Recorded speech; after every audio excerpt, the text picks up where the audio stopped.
শখের বাইক শোকে পরিণত হলো দুই বন্ধুর জীবনে। আর এমনই এক মর্মান্তিক দুর্ঘটনায় নিভে গেল চট্টগ্রামের পটিয়া উপজেলার দুই স্কুল পড়ুয়া ছাত্রের তাজা প্রাণ। আমার এলাকার তিনটা ছেলে স্কুটার নিয়ে ওই আনসার ক্যাম্পের ওখানে অ্যাক্সিডেন্ট করছে। দুইজন স্পটে মারা গেছে, একজন চিটাং মেডিকেলে নিয়ে গেছে। সেটা খুব ছোট, তারা উৎসাহ দিয়ে যাচ্ছিল নাকি গরু বাজারে গরু দেখার জন্য।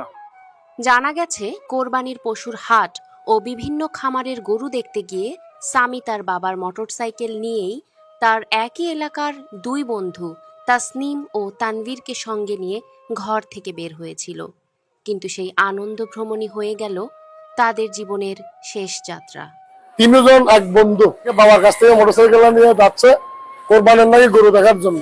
ওই মুহূর্তে যে এরকম একটা অ্যাক্সিডেন্ট দুর্ঘটনা যে হবে আমরা তো কোনো কল্পনা করিনি। স্থানীয় সূত্রে জানা যায় শনিবার দুপুর 1:45টার দিকে চট্টগ্রাম কক্সবাজার মহাসড়কের পটিয়া কমল মুন্সির হাট সংলগ্ন আনসার ক্যাম্প এলাকায় মোটরসাইকেলের সঙ্গে হানিফ পরিবহনের বাসের মুখোমুখি সংঘর্ষ হয়।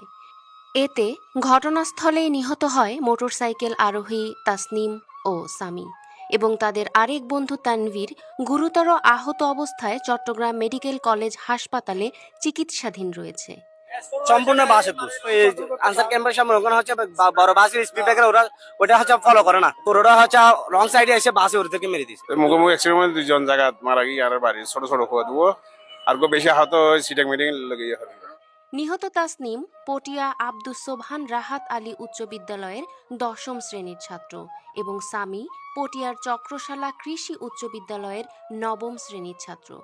নিহত ও আহত তিনজনের বাড়ি পটিয়া উপজেলার কচুয়াই ইউনিয়নের শেখ মোহাম্মদ পাড়া এলাকায়। তাসনিম স্থানীয় বাসিন্দা জাহেদের পুত্র এবং সামি স্থানীয় বাসিন্দা আক্তার হোসাইনের পুত্র। এ দুর্ঘটনার খবর ছড়িয়ে পড়লে এলাকায় নেমে আসে শোকের ছায়া।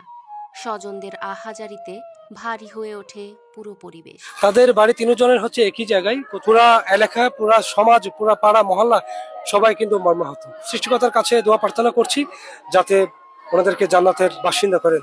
ঘটনার পর স্থানীয়রা বাসটি আটক করে হাইওয়ে থানা পুলিশের কাছে হস্তান্তর করেন।